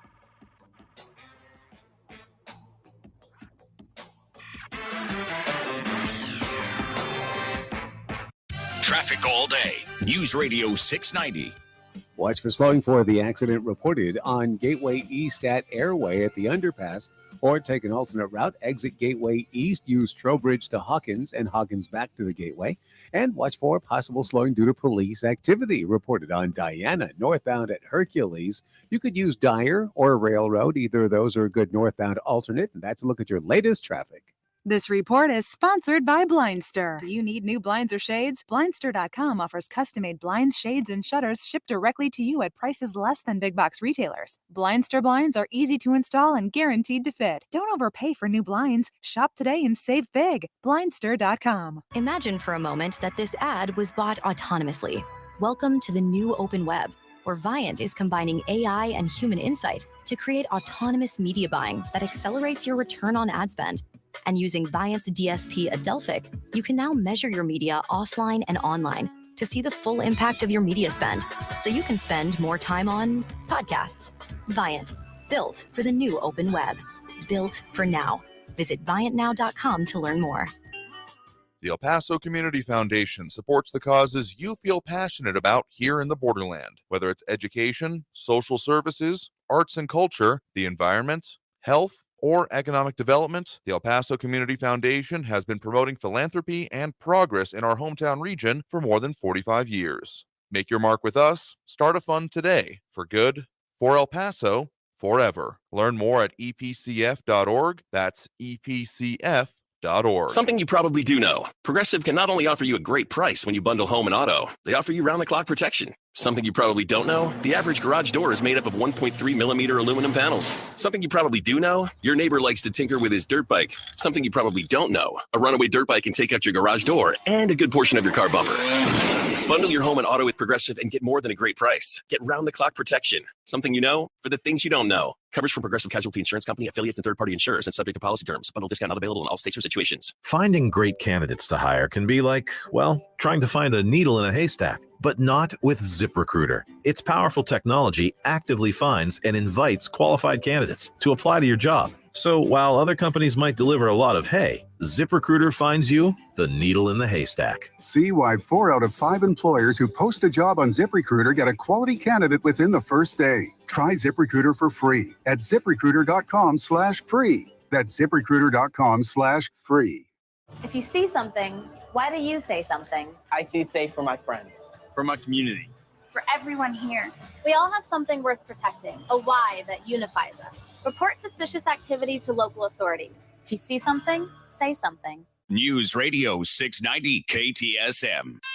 Live from the KTSM AM 690 studios, it's Talk El Paso with Andrew J. Polk. To be a part of the show, call 915-544-KTSM or follow on Facebook at facebook.com/Talk El Paso. Now here's your host, Andrew J. Polk. Thank you all so very much for joining us here for Talk El Paso, airing live on News Radio 690 KTSM. I'm your host, Andrew J. Polk. A lot of ways to interact with the show, particularly at this point during the program. We do have those phone lines open full up again, but if you want to squeeze in, that number to do so is 915-544-5876, 544-KTSM. I'll just say this, with our general call volume, the best way to make sure you're on there is to keep trying. Tenacity is the major thing that's that separates success from callers from those that can't make it through here. But we also try to make it clear whenever there are the phone lines available. So again, that number 915-544-5876, 544-KTSM. A lot of comments coming in over on the social media here, including RJ saying, I'm seeing a few thousand on our streets in the next few weeks. Voting Democrat has consequences for El Paso. To go back to that point, because a previous caller referenced it, particularly when it came to current District Attorney Yvonne Rosales, kind of goes at a slightly deeper issue there, to be perfectly honest with you, because in this case, there was no Republican challenger. Not that there was a challenger in this case. This was a no incumbent election, of course, here with the retirement of the former District Attorney Jaime Esparza. But literally, there was no way to vote Republican on this ballot. So the primary, the Democrat primary in this case, was the election. And that, to me, is somewhat of a deeper issue here. I mean, I am fully in favor of robust and often contested elections here. Like, I don't want anyone to feel rest easy on their laurels in office thinking, it was an easy election, I can make it in. I want them bare-knuckle verbal brawls when it comes to debating the issues and getting people onto your side. I much prefer a 49-51 type of election than a 70-30 here, because sure, there are going to be people who are deeply unpopular that somehow make it onto the ballot here, but I want it to be much closer to a contest of the wills and what should actually win out when it comes to the direction of our country here, because there just being no opponents here is just sad. I've talked about the ficus project here that I know was around when I was a kid anyway. The idea of unoccupied spots in the ballot here where there was no challenger for incumbent, for organization literally registering a ficus wherever they were allowed to anyway to run for the ballot here. Because, yeah, deeper issue, and you're going to get me back on my voting soapbox here. So anyway, moving on to the call lines here again. The number to call, 915-544-5876, 544-KTSM. We have Andrew on the west side here with us right now. Andrew, thanks for joining us. Yes, thank you. Regarding immigration, my 3 questions at this point to Mayorkas concerning immigration everywhere, especially in El Paso. What is going to be the final destination of these immigrants? Number 2, are they going to show up for their immigration hearings? And number 3, what guarantee do we have that these people do not pose a health and safety risk to our community? Safety, health risk. They have said some about the screenings here, and also kind of a similar answer to the safety in general question, though in a different way, not so much like swabs and testing kind of things, but examinations. Though, of course, there are just some very base logistical questions in doing that, because a lot of times vetting, having gone through federal background checks myself and been a part of the investigation process professionally there for a few years, it's a lot of it based on documentation, what you have, what you can prove, and what you experiences you can have. Bank records, educational, family statements, all that kind of stuff is what goes into building for, again, talking about a very different process, but there's similar goals in mind about proving the intent or the vulnerability of a person to hold security clearance in this case, but you would expect something, if not even more robust, in the line of actually someone being able to enter the country here. But again, therein lies the problem, because in some, maybe not all circumstances anymore, but in a lot of circumstances, there may be nothing. And there may not even be something that can be pulled from, not even any database that has any information besides being a whole another country and countries of origin we're talking about here.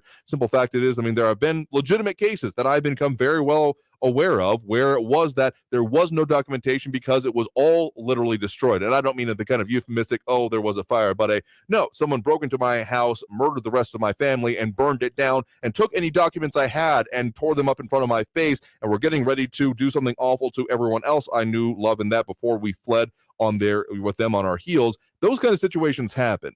So that then further, unfortunately, muddies the process here, because then anyone who has nefarious intent may say, oh, no, and use the kind of euphemistic, oh, there was a fire, I can't prove anything. So it's a logistical nightmare at its base level is what it really comes down to. Yes, well, regarding that point you made, okay, I could be coming across the border illegally and say that I'm Andrew Polk when in fact, I'm not. But I don't have the documentation to prove that I'm not. That I am Andrew Polk. And that's why, the best answer I've been given to that when asking a similar-ish question, not exactly in the same vein, because also, again, I would never have predicted where we are now if you'd given me enough time to even think about it. That coordination with other countries is kind of key in this, because sometimes they will have databases that even the U.S., even intelligence services may not have, just because of not having any action previously. So knowing more about that and the coordination it takes there is very important. It is very important with this. And so seeing that level of coordination can sometimes be useful. We've seen kind of different tactics at it over the last few administrations. I'm never quite sure that a fully good and complete answer has been reached, to be honest. Well, just because you're not in any database, in other words, just because you haven't been arrested doesn't mean you're a criminal. It just means that you probably haven't gotten caught. Yep, that's very true as well. Yes. Also, one last point before Raul gives his daily briefing, just wanted to let people know, as I've said before, you can write volumes about what people don't tell you. Well, Judge Donald Middlebrooks, the judge that tossed out Donald Trump's suit against Hillary Clinton, guess what? He was a Clinton appointee. He was also the judge that sided with former Vice President Al Gorilla in the 2000 presidential election dispute. Now, what's wrong with that picture, folks? Yeah, there's a couple of questions of impropriety that come there up to mind and pretty immediately. Yes, and guess what? Judge Middlebrooks refused to recuse himself. So right there, you've got an automatic grounds for appeal to the 11th Circuit right there. Fair enough here. Take care. All I'll right, turn the mic over to you. I appreciate it. You have a good one there. Tell you what, we're going to go ahead and take that next break. Keep this as a short segment so we can get back on track and get back to more of those calls. So if you're on the line there, stay there. Otherwise, if you want to get on the line, that number to call again is 915-544-5876, 915-544-KTSM. Back after this break with more Talk El Paso here on News Radio 690 KTSM. Stay tuned.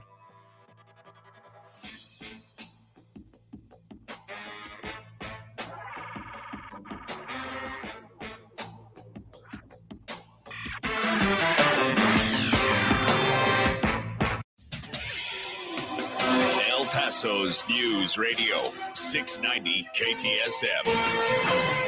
Hello, this is Erica Castillo with this KFOX 14 News Update. El Paso County Commissioners on Monday approved a funding source to set up a processing center to help with the recent surge of migrants into El Paso. County staff will reportedly be working to get into an agreement with FEMA in order to start receiving funding for the processing center that could take up to 3 weeks to get finalized. According to the county, operating the migrant processing center could cost roughly $500,000 and would include an organization that could help the county run it. While the Commissioners Court hasn't decided where it wants to place it, it thinks it may be somewhere near the airport. At the center, migrants would find shelter, clothing, food, transportation to their next destinations. Commissioners couldn't say what kind of capacity the shelter might have. When the processing center is up and running, migrants will be released from U.S. Customs and Border Protection to the center. The Commissioners Court hopes to have the processing center up and running by mid to late October. I'm Erica Castillo with this KFOX 14 News Update. News Radio 690.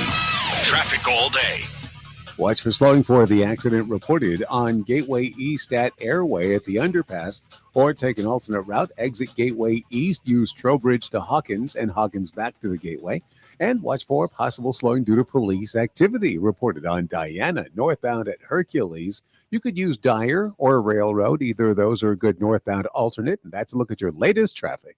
Rain and storm chances will remain high as we track moisture moving back into the area. Expect a mostly cloudy night with showers and storms, with the main threat being heavy rainfall. Temperatures will also cool into the low to mid 60s by early Wednesday morning. Coming up tonight, we'll talk about how long this active weather pattern lasts, plus when temperatures start to heat up again. From the KFOX 14 Severe Weather Center, I'm meteorologist Kira Miner. This report is sponsored by Blindster. Want to save big on new blinds? Blindster.com offers custom-made blind shades and shutters shipped directly to you at prices less than big box retailers. Shop Blindster now and save 45% off any order. Just use code RADIO. Offer ends soon. Shop today. Blindster.com.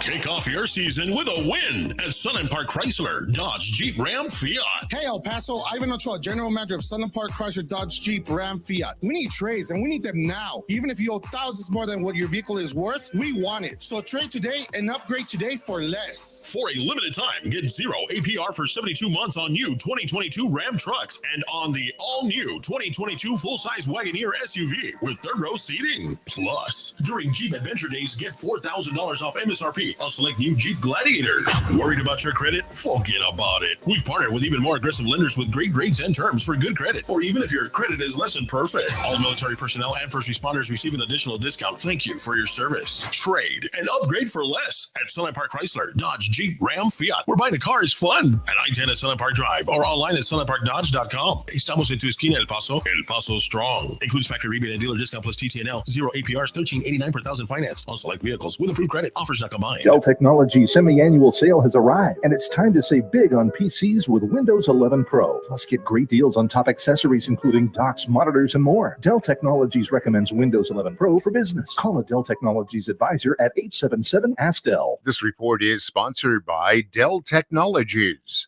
Traffic's bad enough without Mother Nature adding to your headache. Traffic and weather all day. Stay informed with El Paso's News Radio 690 KTSM. Why should you volunteer with Meals on Wheels?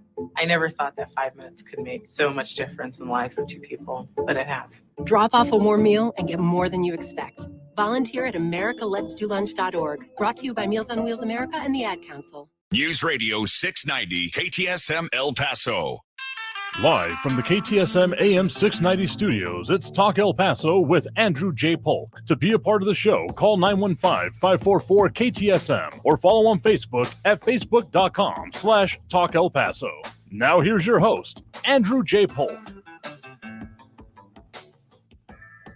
Thank you all so very much for joining us here for Talk El Paso, airing live on News Radio 690 KTSM. I'm your host, Andrew J. Polk. Thank you for tuning in. However you may be doing so, be it on air, online, live streaming through the free and reliable iHeartRadio app, or joining us over on the various social media pages we're up on these days, facebook.com/Talk El Paso, the Talk El Paso channel over on YouTube, Twitter at Talk El Paso, or twitch.tv, Andrew J. Polk. A lot of stuff going on here, a lot of conversations we're having. I mean, it's been a very jam-packed start of the week here already and shows no signs of slowing down here. So let's jump right back into the phone lines there. At least one comment I want to get to here to Ted Core saying Mayorkas doesn't answer questions. Yeah, even from the hearings, we're a little bit frustrating here. Barbara Carrasco adding in continual funding of an administration with billions of dollars only encourages the further destruction of our country. They do not use the tax dollars to improve the situation or find solutions to the problem. Our tax dollars that waste, they are addicted on destruction. I think I meant to say two there, but I guess I get your perspective on that here. But again, if there were actually being like even trickling down, hopefully locally, more funds being made available to DHS and thereby downstream, CBP and Border Patrol specifically, I'm not exactly going to be crying about it, at least for our region. Whether or not that actually happens is, yes, a finer point up for debate there. But let's back to those phone lines. We have Jerry on the west side here with us right now. Jerry, thanks for joining us. Well, thank you, Andrew, for taking my call. Sure thing. What's on your mind? Sir? Oh, yeah, we got you right there. Okay, I want to talk about the local situation with Rosales, the DA.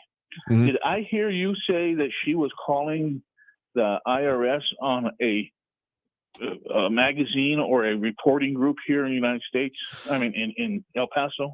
Mm-hmm. So let's be very specific with this. But yes, in answer to your question, there have been intimations that the nonprofit status of one of the local organizations, specifically that of El Paso Matters, which is headed by Bob Moore, former editor of the El Paso Times, has been called into question as a part of this. Specifically, that organization was named by some of Rosales' attorneys in their filings in response to some of these, these court-filed petitions against her seeking the removal from office. And that's where some of the literal, and I quote, conspiracy, end quote, accusations have come from here. And so when you get into nonprofits, or at the very least in some circumstances here, there's supposed to be a lack of political ambition on it. That's why churches are not supposed to have a political advocacy as part of it here. They can certainly state their morals and such here, but that's part of what comes with it. And the whole nonprofit status is not being politically involved. It's why PACs are different things. They don't claim like 501c3 status, essentially. So that is one of the updates that has come, at least as of this weekend and this week, about questioning that, and essentially the DA's office alleging that there is political involvement and even targeting coming along with it there. That has been very much responded to by Bob Moore, El Paso Matters, and some of the other organizations mentioned there. Okay, would they be considered also a press organization on reporting? That would be, I would personally agree with that, yes. Okay, so what does that do to the First Amendment for a free press and free speech and readdressing the government? So she's part of the government. That is a major concern I will say I share, and this is something that I do believe Bob Moore has written essentially an editorial on, or I think they styled it as more accurately as a report on both the filings, and then had response from Bob Moore as part of it, of essentially his concern for chilling effects upon First Amendment related activities coming from these types of filings. Well, that's just asking for a lawsuit right there. Potentially. I think that's on this path. Whether we get that far remains to be seen. Well, I would if I were him, I would pursue it, because she's not going to stop with just him. Rosales is not mature enough to do the job. Okay, she's blaming everybody else. She wanted to blame the judge, trying to blame the judge for the August 3rd murderer at the Walmart. She's saying that the judge, and I heard that on one of the newscasts, the local TV stations, and I can't remember if it was 14 or or 7, but I believe it was 7, Channel 7. Mm-hmm. But anyway, and then she's blaming her predecessor, Jaime Esparza, for not bringing her up to date. That she should be up to date before she even takes the job, even when she applies for the election. Mm-hmm. And then also when she did not keep them people on, that was her choice to select her hand-picked people, but yet she's blaming the past administration for the DA for not bringing her up to date. That don't make sense to me. Whenever, okay, I'm a military guy, so whenever you go to a new location, you always sit down with the individuals that are there, and you ask them what's going on. You find out. First off, your peers, the same rank that you're at. Then the higher enlisted or higher ups, you find out what's going on, and then your lower enlisted, and you find out the whole scoop before you start making changes. You don't go in right away and just fire everybody. She cannot hold the DA office of El Paso in equivalency to the presidency of the United States. There is nothing there. The presidency of the United States deals with a free world. He's dealing with one county, one area. This is very sad. And she should be either fired or resign. Thank you for listening and letting me opine. Yeah, no, well, thank you for the point. Thank you for the point in the call. You have a good one there, too. I mean, I know there's a lot of emotion attached with this here, and it may be tempting to either go completely emotionally on it here or go completely academic on it and just think about it like, okay, what are the potential consequences and what might happen here, kind of game theory it out here. But I mean, underlying all this are going to be real people affected in very real ways, however this turns out, because there is no lack of effect that's going to happen this way. And yeah, the district attorney, the hearing, I think, set for today, if I'm not mistaken here, or at the very least this week. The hearing to potentially remove the presiding judge, Sam Medrano of the 409th District Court from there. September 19th hearing, as reported on by El Paso Matters. There's what I'm looking at right in front of me here. Because the possibility of doing that here, I mean, some of the quotes having come out of, the district judge or the regional judge that will actually look at that here is going to be pretty. Even they're saying that this is a very rare thing to remove a presiding judge on a case here, but it has been filed due to, and I'm going to try to quote it here directly, as to not give the wrong intimation here. Again, quoting from El Paso Matters, that the El Paso District Attorney's Office is seeking to have Medrano removed due to his, quote, personal animus against DA Ivan Rosales, end quote, accusing to the recusal motion filed on Friday here. So that's kind of wild on its own. And we'll have to keep our eye on that here. RJ giving me a little bit a flack on the church being non-political, saying it's nonsense to me that was LBJ suppressing free speech to win an election. Get it right, 29 of the 56 signers of the Declaration of Independence were pastors. I'm not saying that churches should not do some things, but part of the whole 501c3 thing is that's, and one of the current, I mean, that's been part of even recent Supreme Court decisions. So, well, since LBJ as well, about political involvement of that type of organizations here, which is why I'm saying that, like, sermons should be allowed to go on, certainly here, but within the law, within the tax code that they are, that has often been a feature of it here. And part of the debate that continues on to this day. So you may have your opinion on it. You're entitled to it. I'm just talking about some of the realities of the laws as I understand them here. So to at least one more call before we hit that next break here. We do have Frankie and Masia on the line with us here right now. Frankie, thanks for joining us. All right. I got to tell you something. I can't get over this. This is unbelievable. I know you like talking about local issues.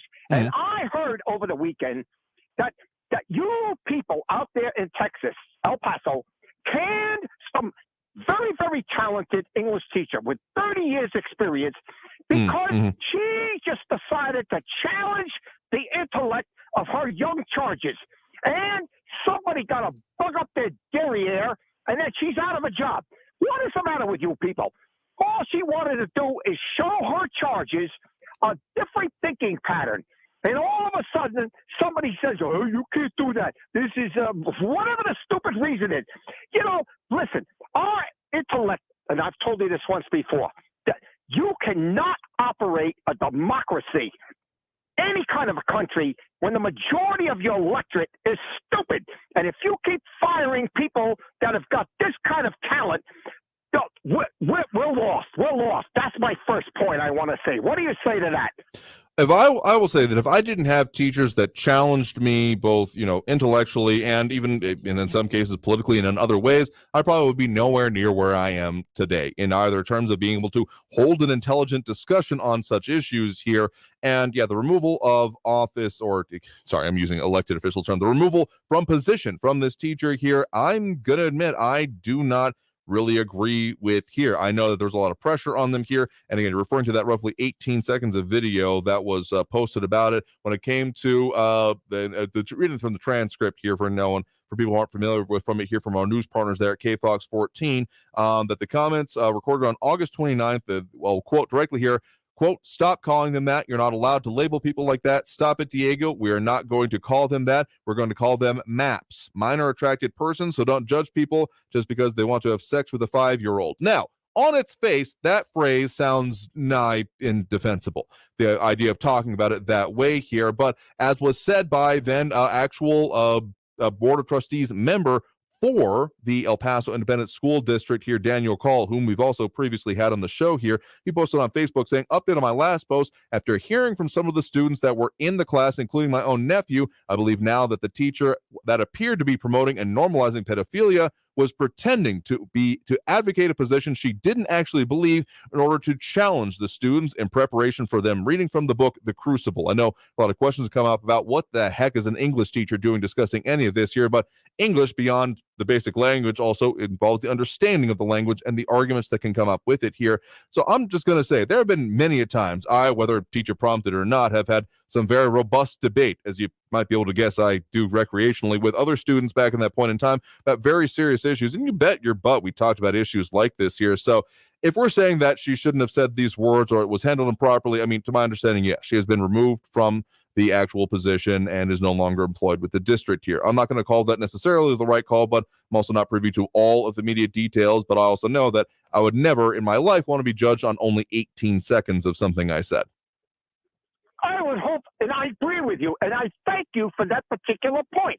My goodness, she's an English teacher for 30 years. I mean, she's got to have some heft. But let me just say this in a final point. Oh, I think her name is Amber. Amber, if you're listening to me, you come on over here to the state of New Mexico, land of enchantment. We'll take your instruction. Don't worry about some stupid real thought process and some ignorant, poorly educated nut jobs. That's what I want to say. All right. Well, thanks for the point in the call. You have a good one there. All right, bye. All right, we got to take that next break right now. Coming out of this next break, we'll get to what we can, close out the show, tell what we got coming up for you on the program here. So stay tuned. More Talk El Paso after this break here on News Radio 690 KTSM. Don't go anywhere.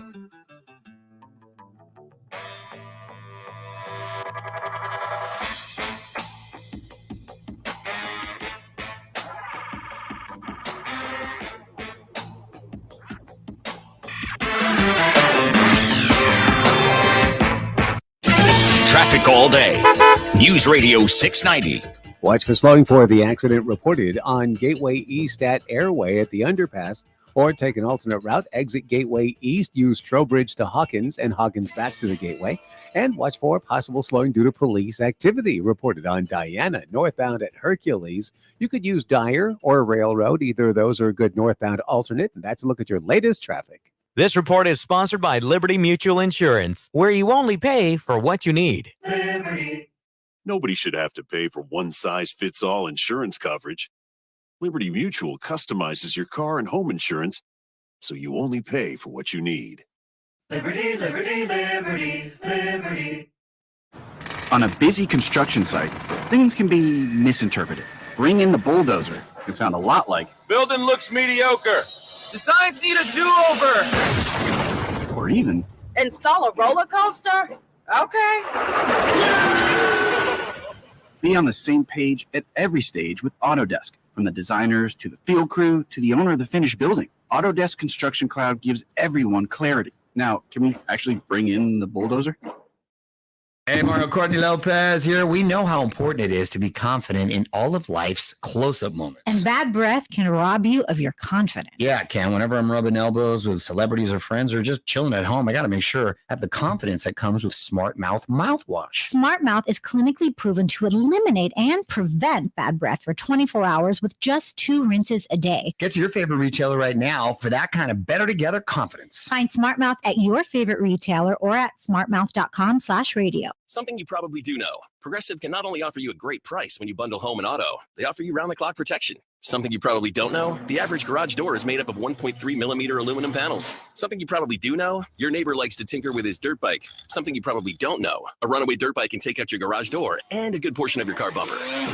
Bundle your home and auto with Progressive and get more than a great price. Get round-the-clock protection. Something you know for the things you don't know. Coverage from Progressive Casualty Insurance Company, affiliates, and third-party insurers and subject to policy terms. Bundle discount not available in all states or situations. Finding great candidates to hire can be like, well, trying to find a needle in a haystack, but not with ZipRecruiter. Its powerful technology actively finds and invites qualified candidates to apply to your job. So while other companies might deliver a lot of hay, ZipRecruiter finds you the needle in the haystack. See why 4 out of 5 employers who post a job on ZipRecruiter get a quality candidate within the first day. Try ZipRecruiter for free at ZipRecruiter.com/free. That's ZipRecruiter.com/free.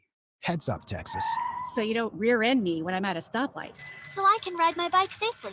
So I don't have to write you a ticket. Heads up, Texas, because driving and using your phone is a bad combination. Talk, text, crash. Brought to you by TxDOT. El Paso's News Radio 690 KTSM.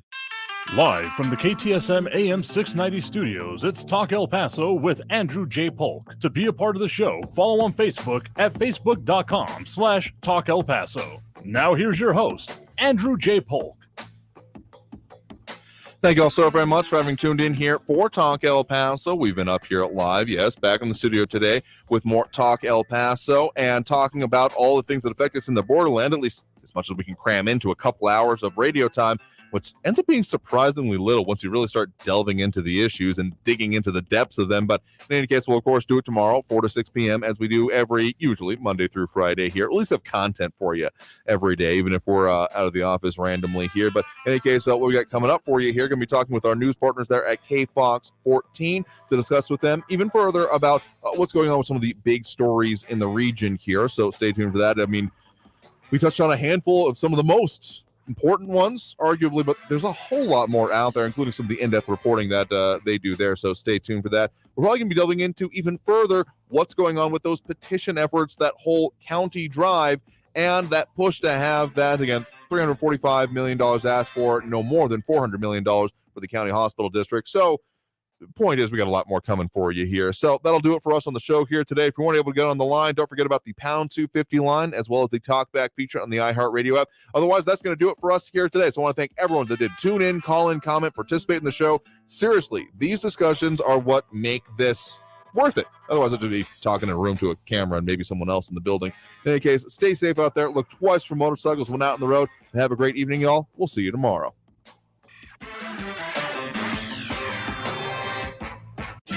Traffic all day. News Radio 690. Watch for slowing for the accident reported on Gateway East at Airway at the underpass, or take an alternate route. Exit Gateway East, use Trowbridge to Hawkins and Hawkins back to the Gateway. And watch for possible slowing due to police activity reported on Diana northbound at Hercules. You could use Dyer or Railroad. Either of those are a good northbound alternate. And that's a look at your latest traffic. Hello? Mike, this is Norma Jean at Sergio Lewis Body Shop near the airport. Have you seen Sergio? I'm expecting him in a few minutes to cut a new commercial. I'm really worried about him, Mike. He really believes he's a poet. It's gone to his head. There's plenty of room up there. Anyways, his poetry isn't that bad. Will you please have him call the shop? Sure, Norma. That's Norma Jean, Mike. Gotta go. Yee, she's feisty. Hey, Sergio, there you are. Hey, Mike, I have this great new poem. Check this out, man. Sometimes even our darkest moments are enlightening. Hey, what's so funny, man? Nothing, Sergio, really. By the way, Norma Jean called. Really? What did she want? Oh, she was just telling me what a big fan she is of your poetry, Sergio. Sergio Lewis Body Shop at 3800 Admiral near the airport, where it's the customer's choice, not the insurance company's, and there's a lifetime warranty on all collision repair. 593-0191. Portions of the following program were pre-recorded. Stay informed at KTSMradio.com. At Children's Cancer Research Fund, we believe a world without childhood cancer is possible, but it takes all of us. And whether it's developing a groundbreaking treatment or helping a girl realize her dream, everyone has a role in a child's cancer journey. Just ask researcher Brandon Moriarty about his latest breakthrough, a genetic biomarker treatment. Children's Cancer Research Fund is a great organization. They provide funding to really dig deep into the research and make more progress. We were able to start a clinical trial that's led by Emily Greengard. The hope is that these types of therapies are going to be more effective and a lot better tolerated, a lot more safe for the patients. People ask me how I keep a smile on my face. It's easy when you have so many great people that take care of you and support you. To find out how you can be a part of the child's cancer journey and a part of the cure, visit childrenscancer.org. A public service message from Children's News Cancer on the Research hour Fund. and a half. Traffic and weather all day. News Radio 690 is KTSM AM El Paso, an iHeart radio station. NBC News Radio, I'm Brian Shook. Wall Street is posting its worst day since 2020 after a hotter than expected inflation report. The Dow Jones Industrial Average fell nearly 1,300 points, with the NASDAQ and S&P 500 suffering even bigger percentage drops. The White House is slamming a national abortion bill that's being pushed by a South Carolina Republican. Republicans in Congress are